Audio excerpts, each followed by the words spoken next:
परमेश्वर आरोग्याचा देव आहे, जव्हार राफा आहे.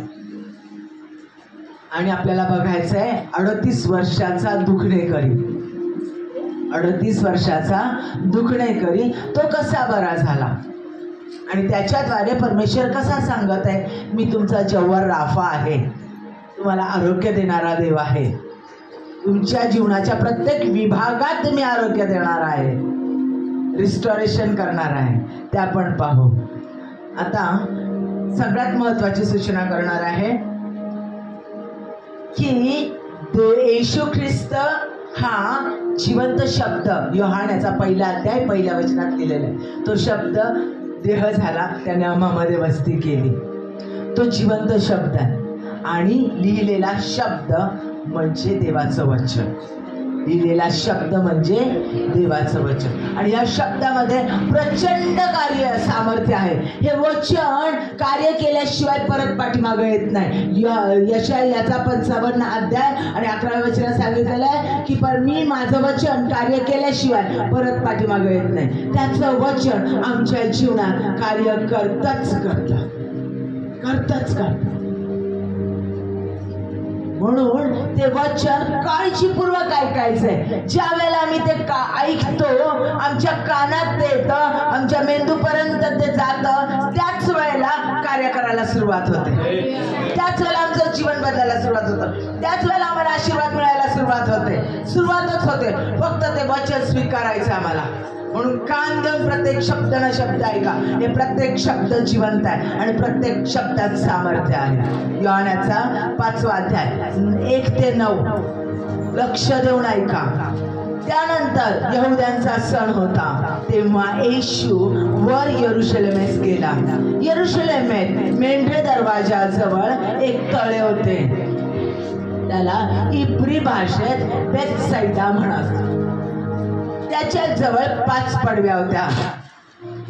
त्याच्यामध्ये रोगी, आंधळे, लंगडे, लुळे यांचा मोठा समुदाय पडलेला असे. त्या तळ्याच्या जवळ जे लंगडे, लुळे, आंधळे आणि आजारी असलेले, भयंकर रोगग्रस्त असणारे सगळ्यांचा जमाव पडलेला असायचा. ते पाणी हलवण्याची वाट पाहायचे. पाणी हललं की त्याच्यात उडी मारायची, ते वाट बघायचे. कारण की देवदूत वेळोवेळी तळ्यात उतरून पाणी हलवीत असे आणि पाणी हलवल्यानंतर त्यात प्रथम जो जाई त्याला कोणताही रोग असला तरी तो बरा होत असे. म्हणजे पहिल्या प्रथम जो त्या पाण्यात पडेल, त्याचा रोग कोणताही असू दे, त्याला लगेच आरोग्य प्राप्त होत असे. तेथे 38 वर्षे आजारी असलेला कोणी एक माणूस पडून होता. आजारी 38 वर्ष आजारी असलेला एक माणूस तिथे होता. येशूने त्याला पडलेले पाहिले. पडलेला होता तो. येशूने त्याला पडलेलं पाहिलं आणि त्याला तसे पडून आता बराच कालावधी लोटला आहे हे ओळखून त्याला म्हटले, तुला बरे होण्याची इच्छा आहे का? तळ्याजवळच होता, आरोग्य देणारं तळ, बरोबर. त्या तळ्याच्या जवळ तो पडून होता आणि तरी येशू ख्रिस्ताने त्याला विचारलं, तुला बरे होण्याची इच्छा आहे का? त्या दुखणेकऱ्याने त्याला उत्तर दिले, महाराज. त्याला येशू ख्रिस्ताबद्दल माहिती नव्हतं. त्याने त्याला म्हटलं, महाराज, पाणी उसळते तेव्हा मला तळ्यात सोडावयाला कोणी माणूस नाही. मी जातो न जातो तो दुसरा कोणीतरी माझ्या आधी त्या पाण्यात उतरतो. येशू त्याला म्हटला, उठ, आपली बाज उचल आणि चालू लागला. लागताच तो माणूस बरा झाला व लागलीच तो माणूस बरा झाला व आपली बाज घेऊन चालू लागला. माझ्या प्रियांनो, 38 वर्ष हा माणूस दुखणेकरी होता. 38 वर्ष तो पडून होता तिथं. त्याच्या पायाने त्याला चालता येत नव्हतं, लुळे पाय होते, अपंग होता, तो पॅरालाइज झालेला होता. किती वर्षांचा किती वर्षाचा तो झालेला आहे उल्लेख नाही आहे, पण 38 वर्ष त्याला झाले. 1 नाही, 2 नाही, 3 वर्ष नाही, 4 वर्ष नाही, 5 वर्ष नाही, तब्बल 38 वर्ष झालेले होते. 38 वर्ष तो त्याच्या बाजेवर तिथं पडून होता.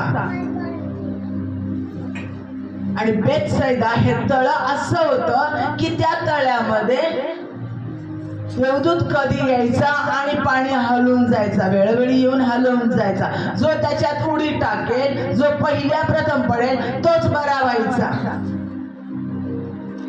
कोणताही रोग असू दे, काहीही रोग असू दे. म्हणून त्या तळ्याच्या जवळ लोक होते, आंधळे, लंगडे, लुळे, अनेक लोक होते आजारी असणारे.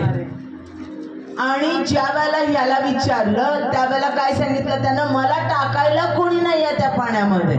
एक तर तो अपंग आहे, एक तर तो लुळा पडलेला आहे, पडून आहे, तळ्याच्या जवळच आहे, त्याला कोणी टाकायला त्या ठिकाणी नव्हतं. लक्षात घ्या, म्हणजे तो एकटाच होता. म्हणजे जगानं त्याला टाकून दिलेला, नातेवाईकाने टाकून दिलेला, सोडलेला असा तो एकटाच त्या ठिकाणी होता. कैक वर्ष तो माणूस 38 वर्ष दुखणेकरी तो प्रत्येकाला बरं होताना पाहत होता. 38 वर्ष झाले, वेळोवेळी पाणी हल्लं जातं, कोणीतरी त्याच्यात टाकलं जातं आणि बरं होतं बाहेर येतं. हे तो 38 वर्ष पाहत होता. आजूबाजूच्या लोकांना माहिती असणार, सगळे तिथलचे लोक, इस्रायल मधले, यहुदा प्रांतातले, ते पाहत असणार. त्यांना माहिती आहे, अनुभव आहे, सगळीकडे बातमी पसरलेली असणार. नित्याचे त्याच्या जवळपासचेच, गावाकडचेच, शहरातले सगळे ओळखीचेच लोक असणार. सतत जवळजवळ 1 वर्ष झालं, 2 वर्ष झाले, 10 वर्ष झाले, 20 वर्ष झाले, 25 वर्ष झाले, सगळेजण त्याला पाहत होते. 35 वर्ष झाले, 40 वर्ष व्हायला 2च वर्ष राहिले. आतापर्यंत 39 वर्षापर्यंत सगळे त्याला पाहत होते, तो तिथं पडून होता. माणुसकी म्हणून नव्हती. कुणाला असं वाटलं नाही की ह्यावेळेला दुसऱ्यांनी कोणी उडी नका मारू, 39 वर्ष, 35 वर्ष, 30 वर्ष, 10 वर्ष झाले, जरा तरी आपण त्याच्यावर दया करूया. कोणीतरी एकमेकांना सांगितलं नाही ह्यावेळेला त्याला आपण टाकूया सगळेजण मिळून. कोणी नाही हो त्याला, कुणालाही वाटलं नाही. कोणीही चर्चा केली नाही, कोणीही त्याच्याबद्दल दया दाखवली नाही, कोणीही म्हटलं नाही की आपण या वेळेला त्याला टाकूया, त्याला बरं होऊ द्या, म्हणजे एकदा तर त्याचं पडलेलं पण निघून जाईल. किती काळ पडणार आहे, कोणीच नाही आहे त्याला. कुणालाही त्याची दया वाटली नाही. तो तिथंच तरपडू मरेल. त्याच्या शरीरात किती वेदना असेल, त्याला कसा त्रास होत असेल. जर कोणीच नाही तर लोकांनी फेकलेलं जेवण तो खात असेल, बरोबर आहे. तो जेवण आणायला जाऊ शकत नसेल, त्याची अवस्था कशी असणार विचार करा. वास सुटलेला नसेल, अंघोळ असेल, कोणी नाहीच, टाकायलाच कोणी नाही, अंघोळ घालायला कोण असणार. 38 वर्ष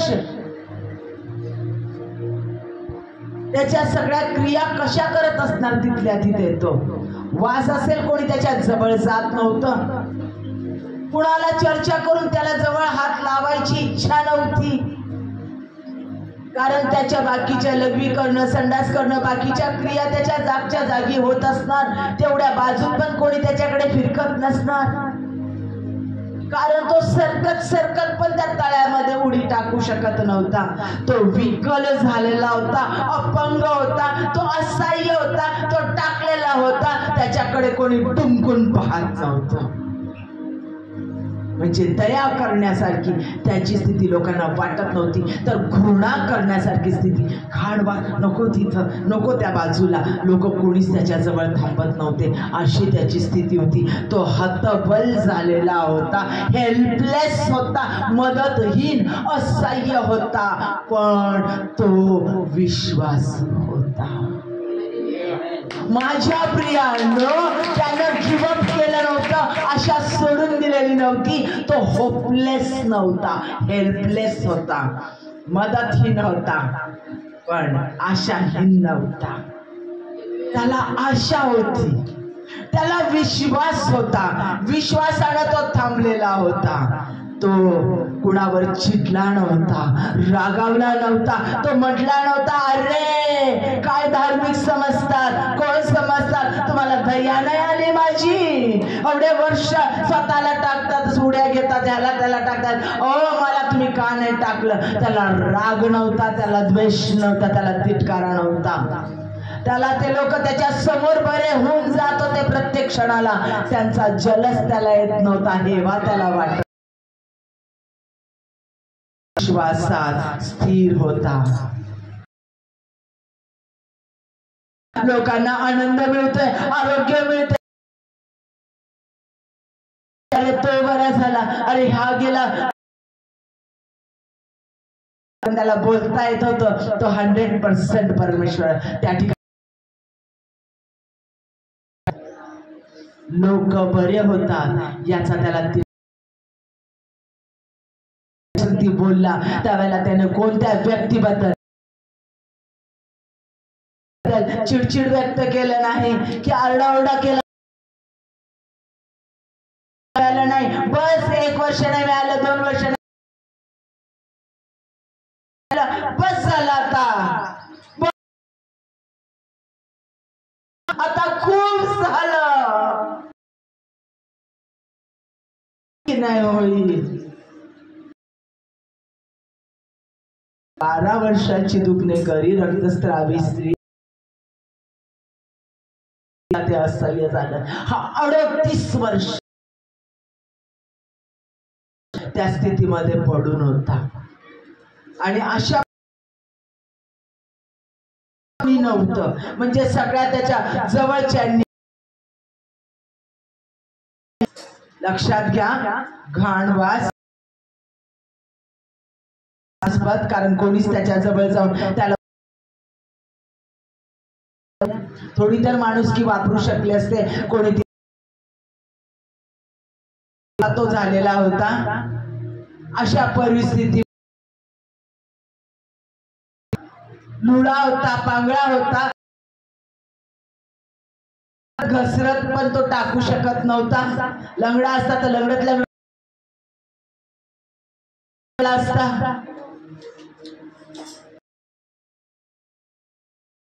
असह्य होता, तो स्वतःला टाकूच शकत नव्हता. तो थांबून होता. आणि तो त्या तळ्याजवळच आहे,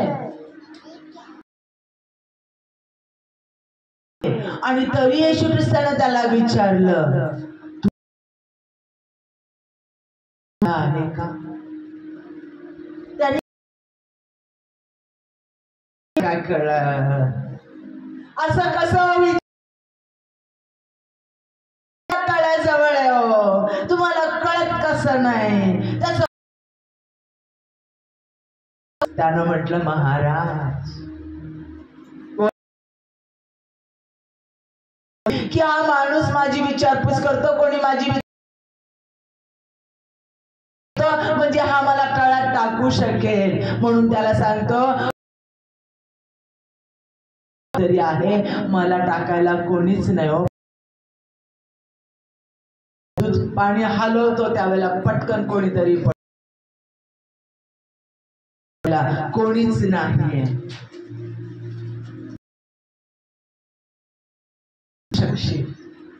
तू टाकणार आहे मला, या टाकेल त्या पाण्यात. या माणसाने माझी घृणा नाही केली. हा माणूस पाणी उसळते तेव्हा तळ्यात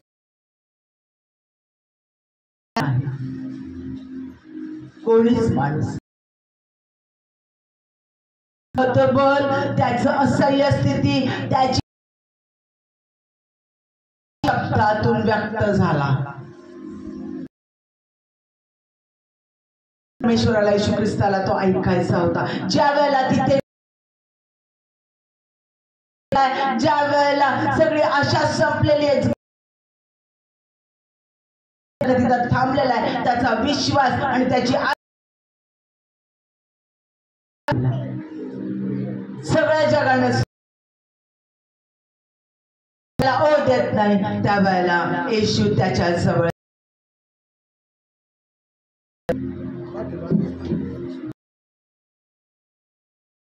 त्याची परिस्थिती पाहून त्याला त्याची इच्छा, त्याचं बरं होण्याचं मुखाने त्याला करायला लावलं.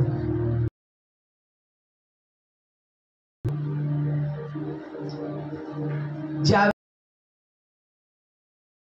आपली दुर्बलता, आपली इच्छा त्याला व्यक्त केली, त्या आज्ञा त्याला दिल्या साध्या शब्दांमध्ये.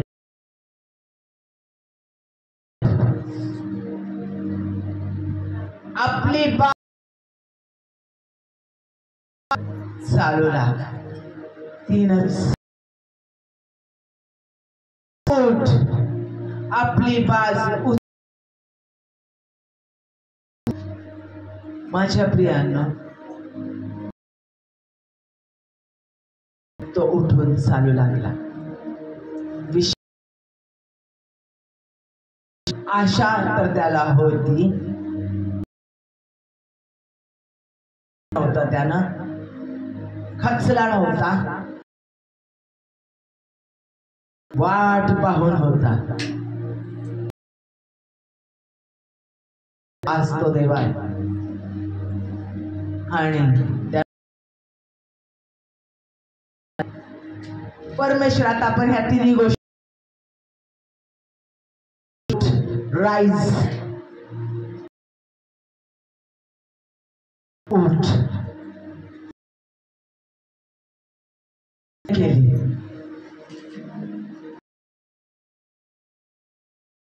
त्याच्यामध्ये विश्वास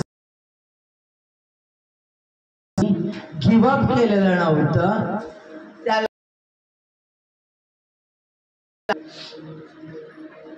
कृतीशिवाय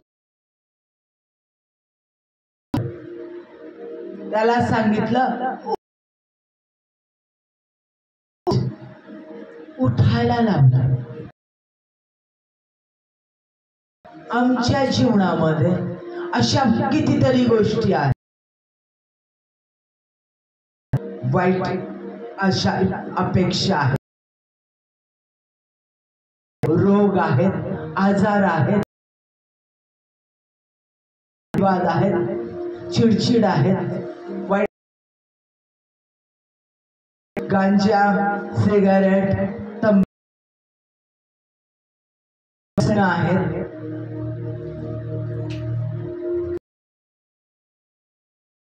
तो उठ. त्यानं काय सांगितलं? प्रत्येक कोणीतरी आहे उचलायला आणि पाण्यात टाकायला कोणी, आणि येशूने त्याला स्वतःला मदत कर.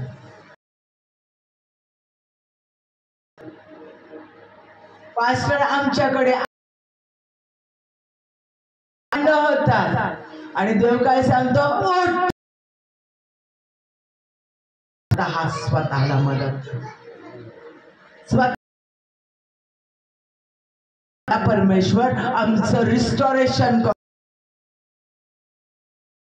जीवनामध्ये उत्तर देतो, आमची परिस्थिती बदलवतो. तो आम्हाला आज्ञा करतो आणि त्या आज्ञेचं पालन. आता त्यांनी साक्षात सांगितलं, काही नाही, जा नदीमध्ये नेऊन टाक. आणि त्यांनी ते तसंच पडून राहिलं असतं नव्हतं, काहीच नव्हतं, म्हणून ते तसंही पडून राहिलं असतं की ज्याच्यात काही नाहीच आहे द्या टाकून ते निरोप त्यांनी ती कृती केली. व्हायचे त्यांच्या जीवनात आता तर परमेश्वर उठवत आहे की ओठ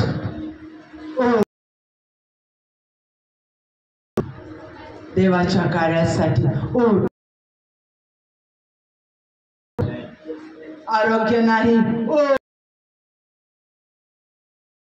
विश्वासानं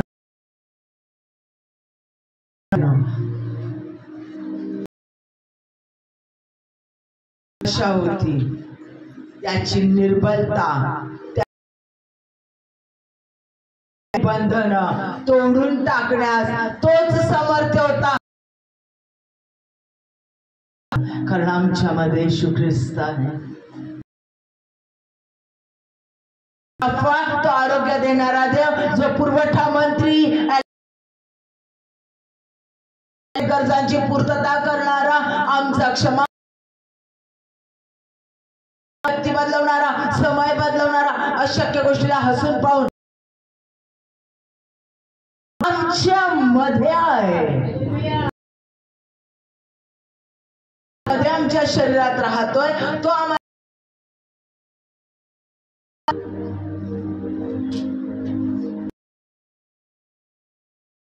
आहे का बरं होण्याची, आम्हाला बाहेर निघण्याची, दारू सुटण्याची,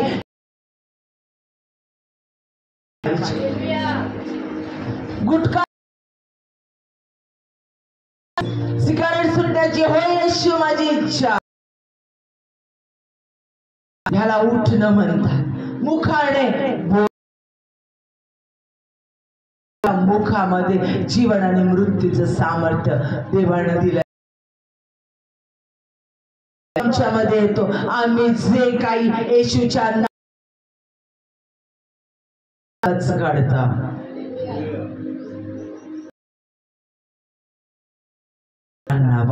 विश्वासानं ते जीवन आणि मृत्यूचं सामर्थ्य तुमच्यामध्ये देव म्हणून आमच्या अंतःकरणात स्वीकारतो. त्यावेळेला पवित्र आत्मा आमच्यात येतो. तो ख्रिस्ताला मी स्वीकारला, त्याला माझा तारणारा देव म्हणून. आणि मग त्या दारूच्या गुत्त्यात येशू ख्रिस्त माझ्या संगती येते. मग त्याला ते मान्य आहे का? त्याच्या दरीतून जात असलोस तरी कोणत्याही मला धीर देतात. तू माझ्या शत्रूच्या देत, मी त्या मृत्यूच्या दरीतून आहे, त्या वाईट गोष्टी करत असलेल्या स्थितीतून आहे, तरी माझा देव माझ्या व्यसनातून जात असलो तर येशू ख्रिस्त माझ्यात टाकणार नाही. आणि त्याच्यात सामर्थ्य आहे. तो समय आहे की तो मला महाराज ते कसेही असो याच्या गर्तेतून सोडवावा. मेषकाने अभेदनगरनं म्हटलं, दानिएलनं म्हटलं, त्या व्यसनातून, त्या सगळ्या कर्जातून, चिडीतून, रागातून, वाईट संबंधात आहे तो मी जशी आहे त्या आजूबाजूला कर्मी भागाचे लोक, वाईट गोष्टी करणारे लोक आहेत, गुंड लोक आहेत, वाईट त्रास, मी तुझ्यामध्ये आहे.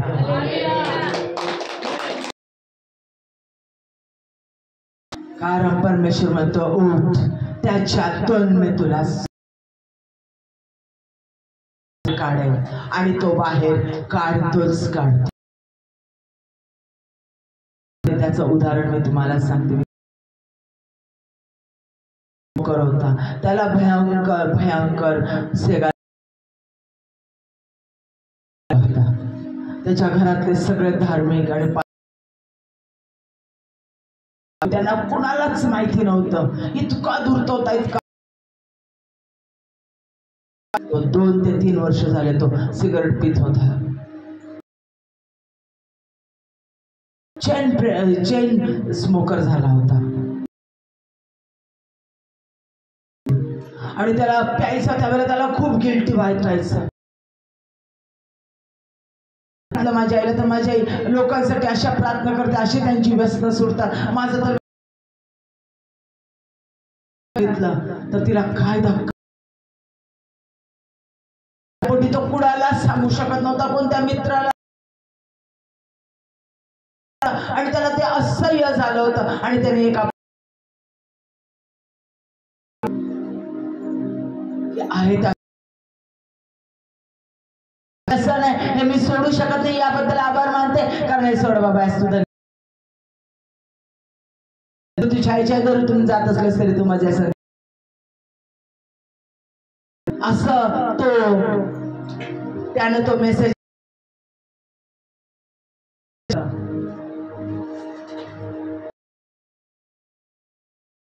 विश्वासाने मी आभार मानतो। परत त्याला इच्छा झाली, त्यानं परत येशू ख्रिस्ता माझा विश्वास आहे, मी सोडू शकत, बाहेर काढू शकतो, माझा विश्वास आहे, तू माझ्यामध्ये आहे। इच्छा झाली परत, माझा विश्वास आहे, मी याच्यातून बाहेर राहू शकत नाही, याच्यातून सोड बाबा।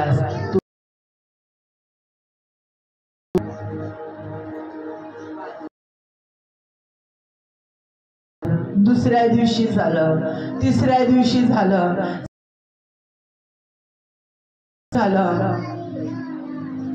1 महिना झाला होता।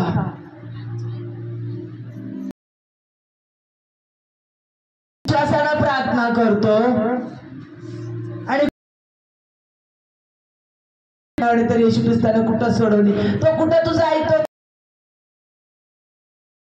कोण देव आहे की जो सिगारेट हातात घेऊन प्रार्थना, कसा शक्य आहे? शक्यच नाही सोडणार। तो म्हटला नाही, माझा आहे, आणि त्यानं परत कळकळून, खरोखर मी दुबळा आहे, मला माहिती आहे, बोलत सिगारेटच्या दुकानात गेला आणि सिगारेटवाल्या, काय साहेब 30 सिगारेट घेऊन जायचा,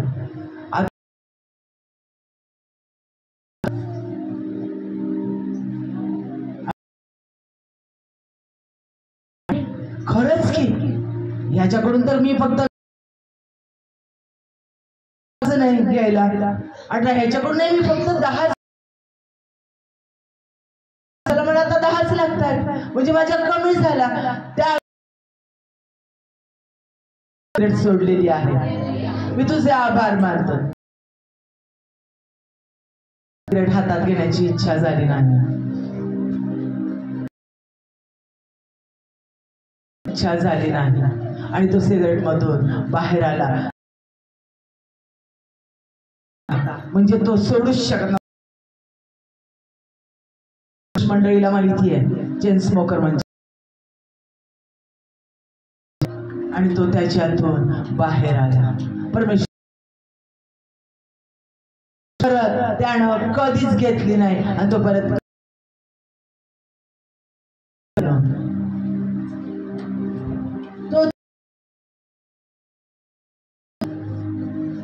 त्याला माहित नव्हता हा येशू,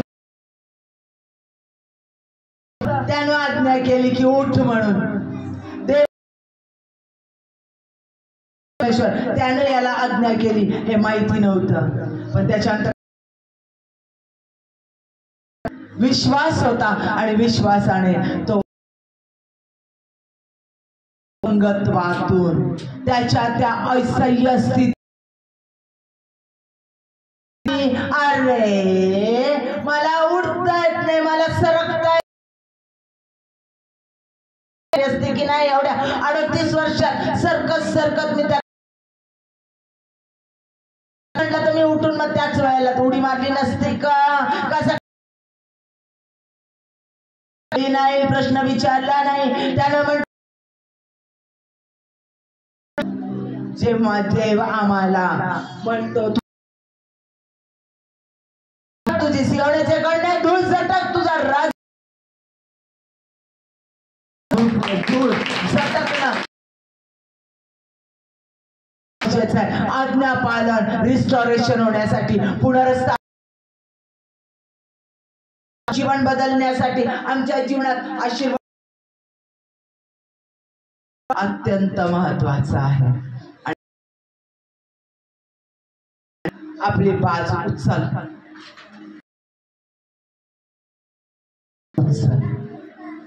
त्या बाजेवर तो पडून होता,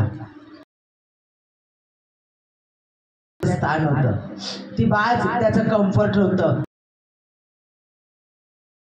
38 वर्ष खिळून होता, कारण त्या बाजेवरच त्याचं सर्वस्व होतं, त्या बाजेवरच त्याचं सर्व काही होतं. त्याचा सगळा संसार, सगळ्या गोष्टी त्या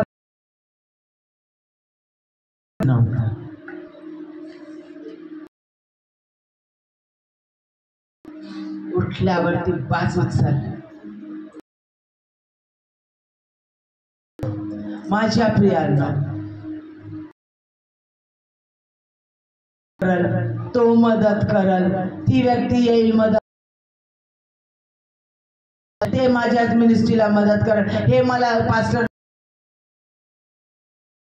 देवाच्या सेवेसाठी उठवेल, हे पास्टर मला दुसऱ्या, हे व्यक्ती येऊन आमच्या हॉस्पिटल, ते लोक येऊन माझा, ते लोक येऊन माझी मदत करतील.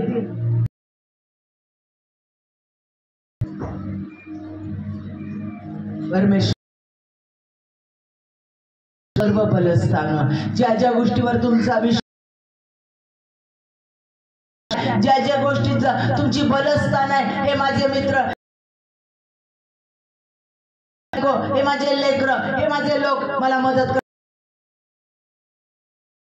परिस्थिती बदलवतील, मला आनंदी जीवन देतील. परमेश्वर म्हणतो शांत हो.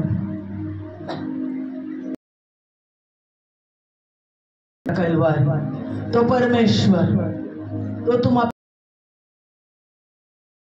आमची बलस्थान, पैसा, वैभव, तुझी बाज उचल. लागलेले अपेक्षा आहेत लोकांच्या बाबतीमध्ये, धाव घे त्याच्याकडे, धाव घे सगळं. तुझी रिस्पॉन्सिबिलिटी उचल, तुझी बाज, तुझी मिनिस्ट्री, तू विश्वास ठेव, उचल विश्वास. ज्याला उठता येत नव्हतं त्याला त्याची उठ आणि बाज उचल. तो उठला आणि बाज पण उचलली, त्याची उचलली त्याने. ज्या लोकांवर आम्ही अवलंबून होतो त्यांना दोष देत बसू नका, कारण परमेश्वर तुमच्या उठ तुझ्या परिस्थितीतून. आपल्या जबाबदाऱ्या ज्या दिलेल्या आहेत, आपली जी कर्तव्य,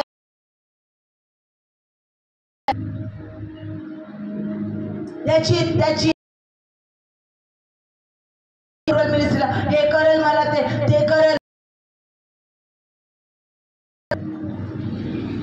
आपली बाजू त्या तू चल उठ.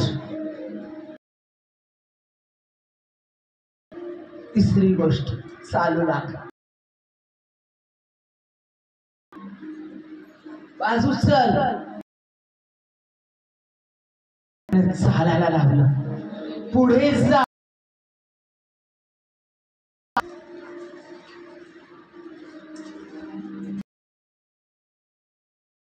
चल आणि चालू लाग. टाकलं नाही, त्यानं काही सांगितलं नाही, फक्त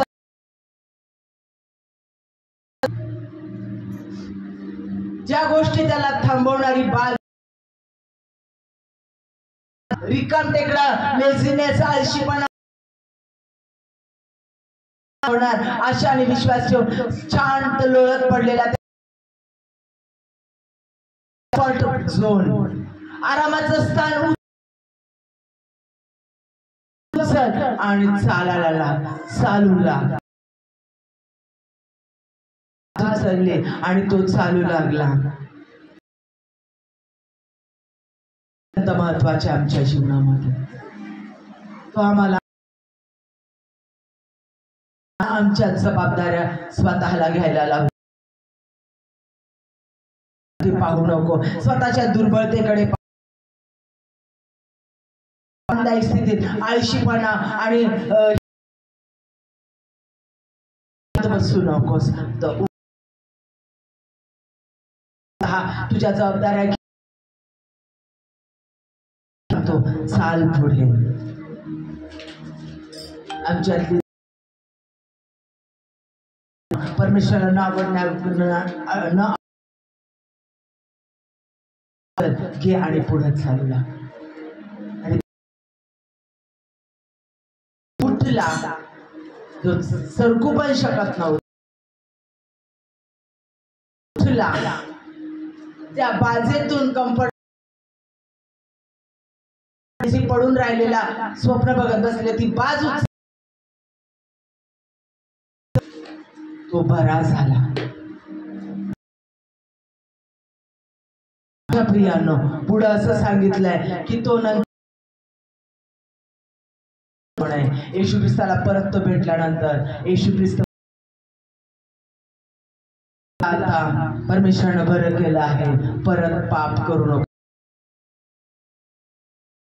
तो म्हटला परत पाप करू होता.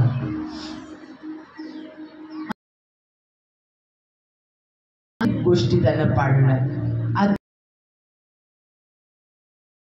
त्याला तीन आज्ञा दिल्या होत्या. 3 आज्ञा येशू ख्रिस्त आरोग्य देणारा देव आहे. आमच्या अंतःकरणात राहतो आणि म्हणा की जेव्हा राफा येशू ख्रिस्त माझ्यात राहतो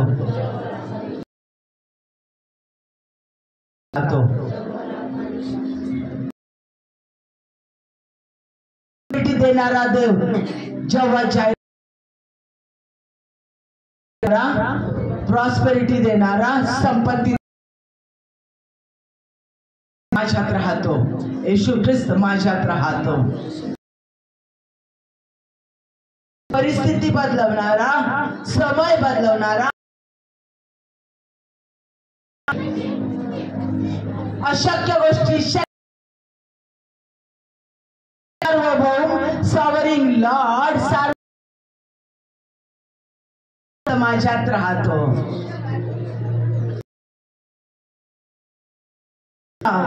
जोरात टाळ्या परमेश्वराला धन्यवाद. स्वतःला ओळखा. तुम्ही साधारण व्यक्ती ओळखा. निर्गम याचा 15वा अध्याय. परमेश्वर लक्ष देऊन ऐका. तू आपला ऐकशील याचं वचन मनापासून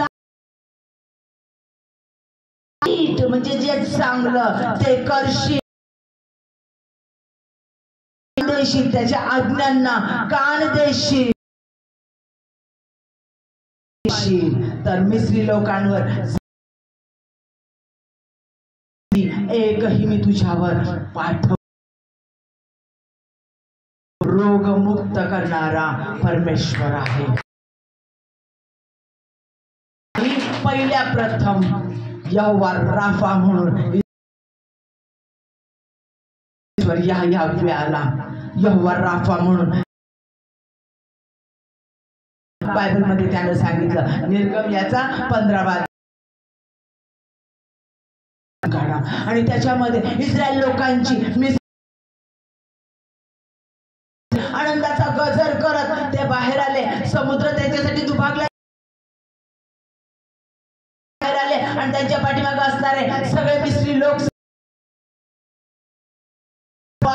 सगळे जण त्या पाण्यामध्ये गडप झाल्याने मरण पावले. मिळाली, ते फ्री झाले, मोकळे झाले, आनंद केला. मारा या ठिकाणी, मारा म्हटलेल्या या ठिकाणी ते गेले आणि तहान लागली, कासावीस झाले आणि दुसरीकडे ते तळ विषारी पाण्याचं तळ होतं. ते प्यायलं, कडू पाणी, ते कुणाला पिवे ना. तांडव केला, अरे आम्हाला मारून टाका. तिथंच नव्हतो का बरं मिस्री लोकांमध्ये? बरं होतं, मार खात होतो फारोचा आणि फारोची मुलं काढलं इथं मारायला. आणि मग परमेश्वरानं मोशेला सांगितलं की या झाडाची पांदी ते पाणी प्यायले. थोडक्यात ती गोष्ट सांगते मी तुम्हाला आणि ते आनंदी झाले. मोशेला म्हटला, जर हे माझे इस्रायल लोक माझं वचन ऐकतील तरच तरच तरच तरच आलेले रोग आजार मरी मी त्यांच्यावर येऊ देणार नाही.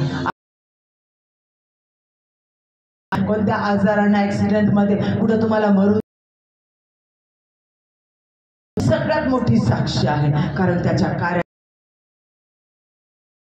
पूर्ण करायचं आहे. स्तोत्रसंहिता याचा 3रा, मी तुझा धावा केला आणि तुम्हाला रोग. 14व्या वचनात म्हटलं, हे परमेश्वरा म्हणजे मी तर आहे, कारण तू माझा स्तवन विषय आहे. 56व्या वचनात म्हटलं,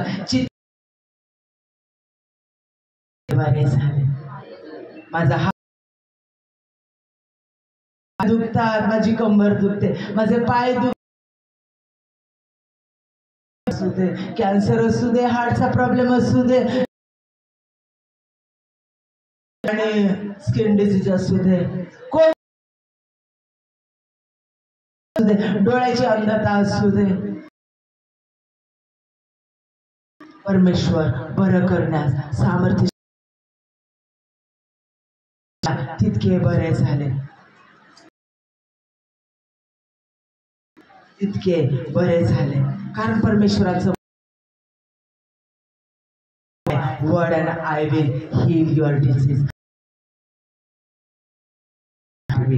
आणि तुला आरोग्याने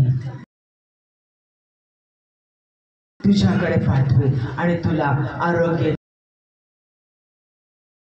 वचनात म्हटलं की तो अबंडंट विपुल जीवन देण्यासाठी आलाय, मृत्यू देण्यासाठी, उद्ध्वस्त करण्यासाठी आलेला आहे. येशू ख्रिस्त पुनर्स्थापना करण्यासाठी,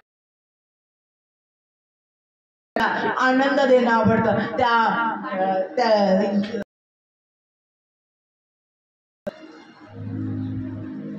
स्तोत्रसंहिता 100 सर्व अपराधांची क्षमा करतो आणि तुमचे सगळे रोग.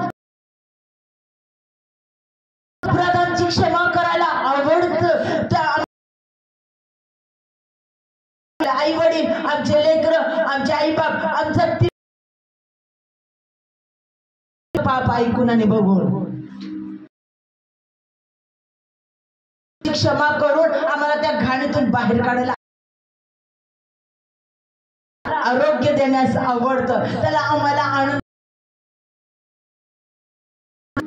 मग तो आम्हाला सगळ्या प्रकारचे आरोग्य. यशा 53 मध्ये आहे 5वं वचन, खरे पाहिले असता कर्मामुळे तो ठेचला गेला, आम्हाला शांती देणारी आम्हाला आरोग्य प्राप्त झालं. रोज आणि रोज हेच वचन सुरुवातीला तुम्ही म्हणा पास्टरांच्या पाठीमाग की आमच्या अपराधामुळे तो घायल झाला, आम्हाला आरोग्य प्राप्त होतं. आम्ही ज्या ज्या मध्ये आल्या त्यावेळेला आम्हाला आरोग्य प्राप्त,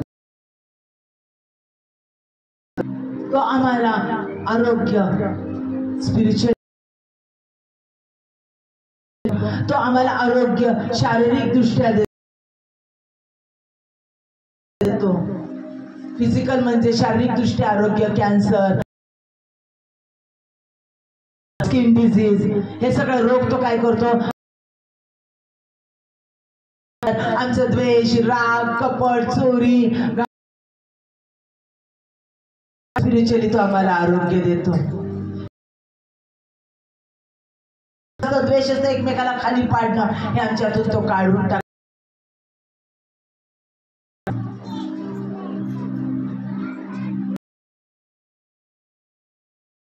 आम्हाला परमेश्वर आरोग्य देतो. मग आम्हाला हे आरोग्य का हवं आणि हे आरोग्य आम्हाला कशा प्रकारे मिळू शकतं? ज्यावेळेला आम्हाला आरोग्य प्राप्त होते, आनंद प्राप्त होतं, सगळ्या दुःखातून आम्हाला परमेश्वराची रोगामध्ये राहावं अशी त्याची परमेश्वराची इच्छा.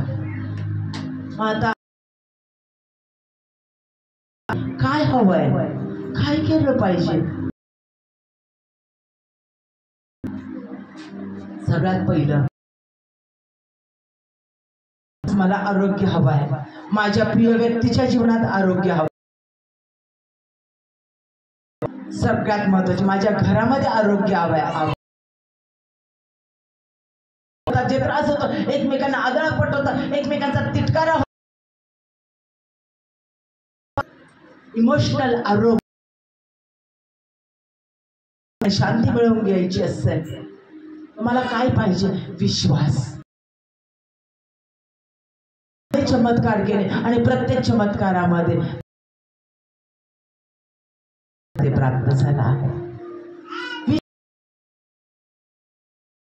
आमचा विश्वास हवा आहे की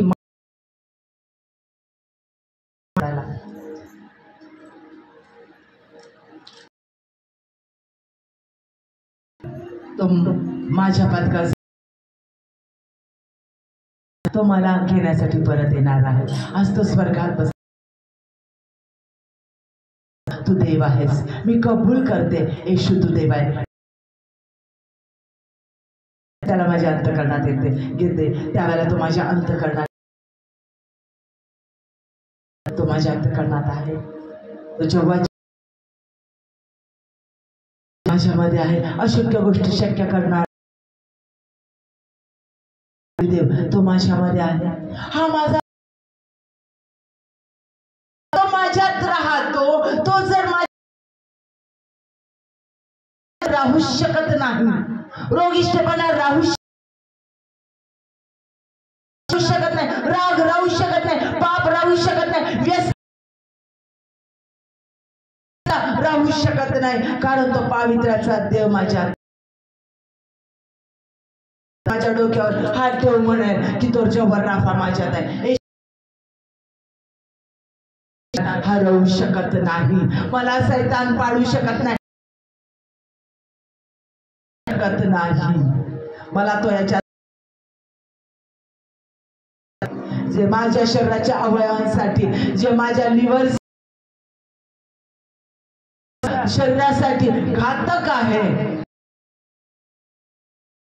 म्हणत चाललेलं आहे, त्याच्यात कारण तो जव्हार राफा माझ्यामध्ये आहे. पालन आपण बघितलं निर्गम याचा 15वा अध्याय 26व्या वचनात. तर हे जे रोग मी तुमच्यावर येऊ देणार नाही, त्याचं अभिवचन ते करतोच. गणना 23 मध्ये त्याने सांगितलं मी मनुष्य, आणि ज्या वेळेला आम्ही आज्ञा पालन करू. तिसरी गोष्ट, ज्या वेळेला आम्ही पश्चाताप करतो त्यावेळेला 103 स्तोत्रात काय सांगितलंय, तो तुझ्या करतो आणि तो तुझे सर्व रोग बरे सांगितलेलं आहे. आणि खरोखर परमेश्वर ज्या वेळेला आम्ही म्हणतो होय परमेश्वरा मी दारू पित आहे, व्यसन करत आहे, मी स्मोकिंग बोलत आहे, मी कुणाला तरी फसवत आहे, मी वाईट गोष्टी करत आहे, मी कर्जामध्ये आहे, मी तो त्या दुगणेकराने काय केलं, त्याला तुला बरं होण्याची इच्छा आहे का, निघण्याची इच्छा आहे का, तुला चिडचिड राग आणि द्वेष याच्यातून परिस्थितीतून बाहेर निघण्याची इच्छा आहे काय, माझ्या गरजेचं आहे, पश्चाताप करणं गरजेचं आहे की परमेश्वरा होईल मी चुका केलेल्या, या सगळ्या चुकीच्या गोष्टी या सगळ्या मी ओढवून आणलेल्या. जीवनाचं सामर्थ्य हे मला माहिती असतात, नाही मेल्याशिवाय ना याच्यातून सुटकाच नाही, मरल कबरेमध्ये जाईल, मरल तेव्हा म्हणजे कष्टच रे कष्ट.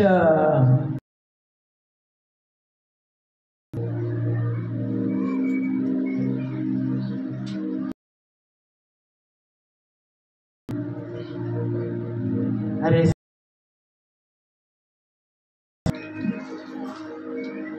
चूल आणि तो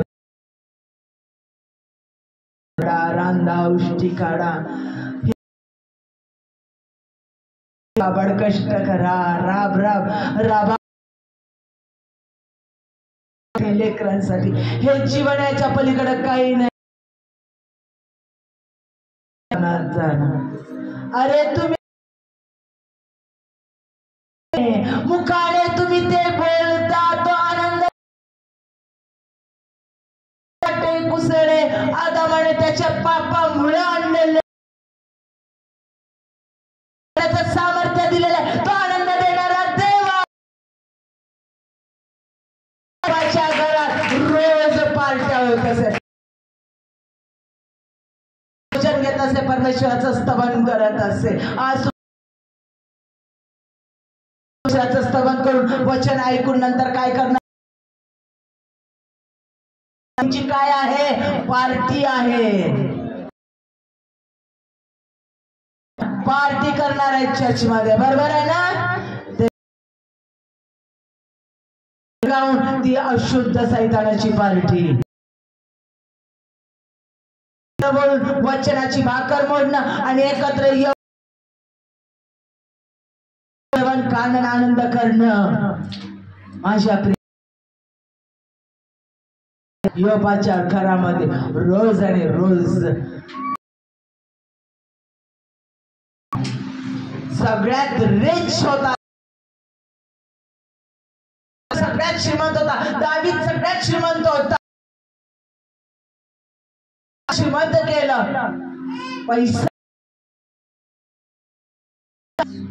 पैसा, वैभव, आरोग्य सर्व पण त्याला ज्यावेळेला आम्ही देव बनवतो, ज्यावेळेला आम्ही सैतानाला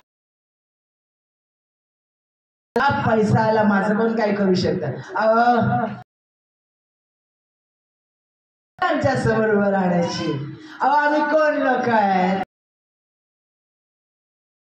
पैसे टाकलो आम्ही का त्यांच्या जेवणावर आहेत का? इथं ज्यावेळेला तुमचं इथं तुमच्यामध्ये लुसिफर शिरलेला आहे, जो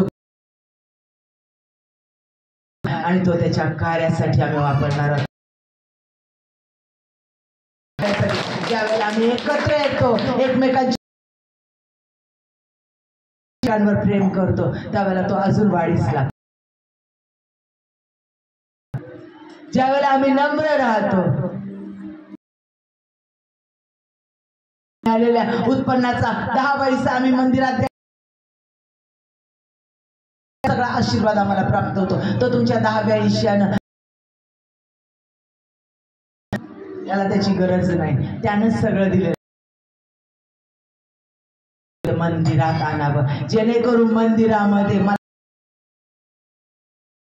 असावं, आनंद असावा.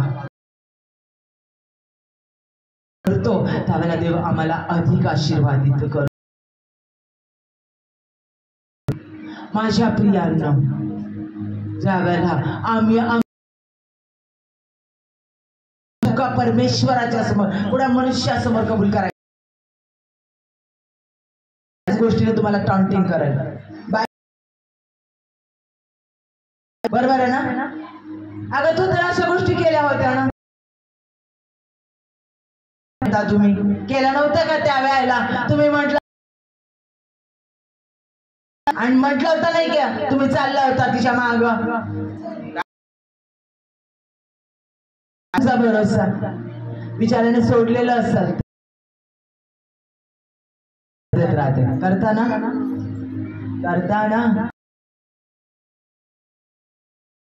पैसे चोरले असतील, पोरीनं कबूल केलंय, बाई मागच्या महिन्यात त्याने घेतलं होतं,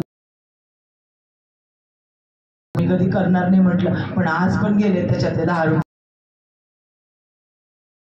करतो ना, बोलतो ना आपण, होतं ना. म्हणून मी माझं दोष की तो कधीच दोष देत नाही. माझ्या परमेश्वराकडे येऊन प्रत्येक चूक कबूल, प्रत्येक चूक मी माझ्या परमेश्वराकडे कबूल ज्या वेळेला करतो, त्यावेळेला मला जर मी दुसऱ्यांना तरच मला आरोग्य प्राप्त होते. क्षमा केल्याशिवाय आरोग्य अजिबात नाही. ज्यावेळेला आम्ही दुसऱ्यांना प्राप्त होत, या गोष्टी आम्हाला लक्षात ठेवायच्या. की आजार का येतात हा प्रत्येकाला पडलेला प्रश्न आहे. देवाने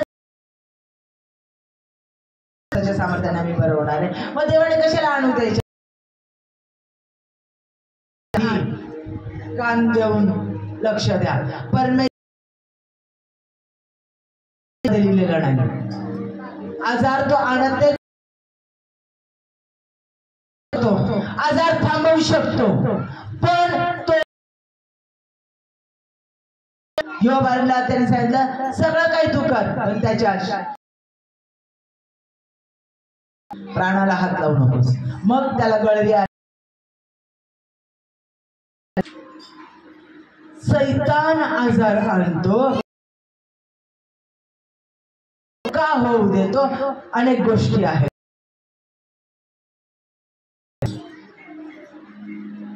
तो आम्ही त्याच्याकडे हे होऊ देतो. आणि येशू ख्रिस्ताला आम्ही आरोग्य प्राप्त करावं म्हणून तो येऊ देतो। दुसरी गोष्ट, आम्हाला परीक्षा आमच्या जीवनात घेतो, त्या परीक्षेतून पास व्हावं आणि माझ्या लेकरानं विश्वासू म्हणून उभं राहावं, जे योबाच्या बाबतीत झालेल्या रोगातून, आजारातून परमेश्वराचं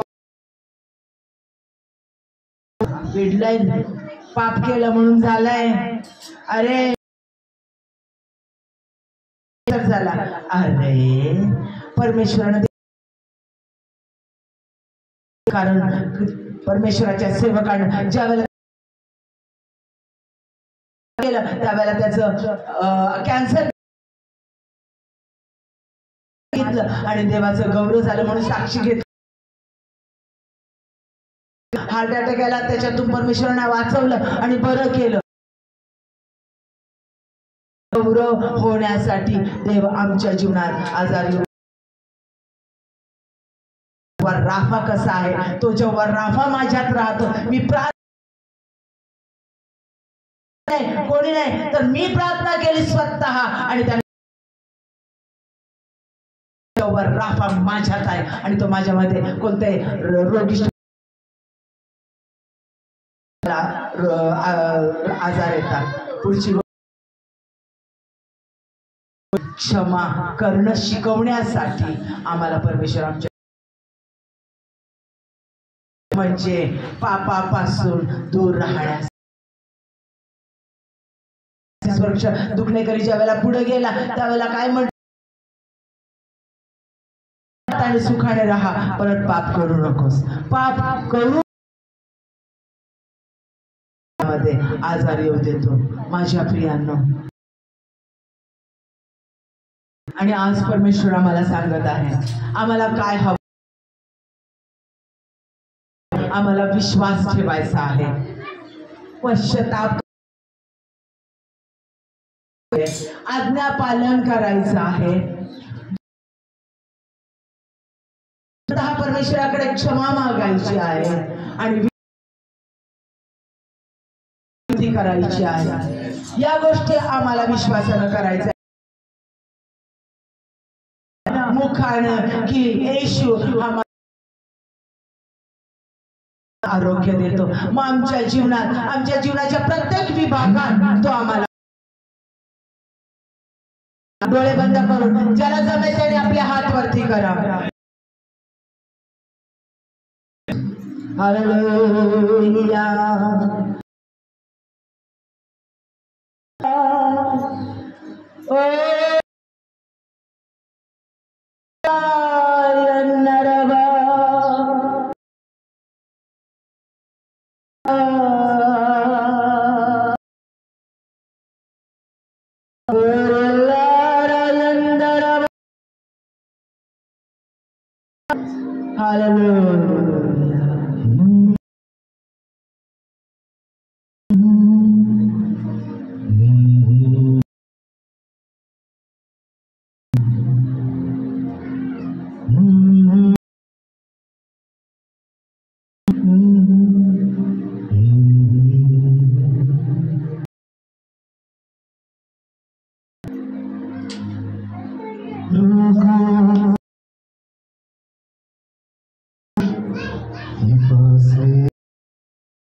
फिर से बनाता खुदा, की दवा तू, यीशु तूने मुझे किया, वचन को भेज कर तेरे कोड़े चंगा हुआ।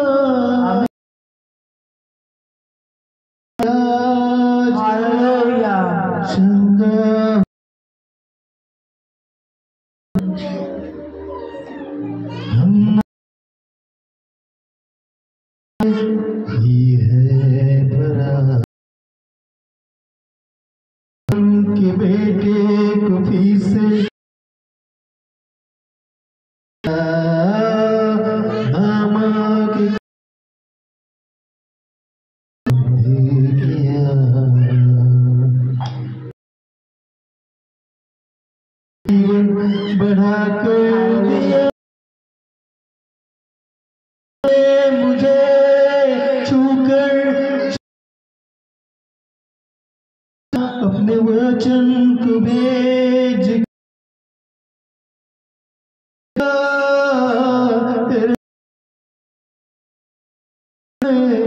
चंगा हुआ आज मैं चंगा हुआ एक बेटी को तूने बहता हूँ जिस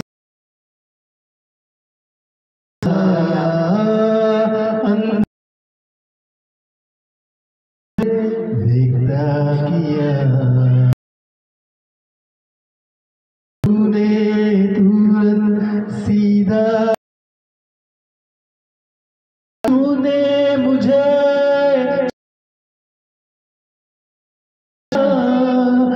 अपने लहू चंगा किया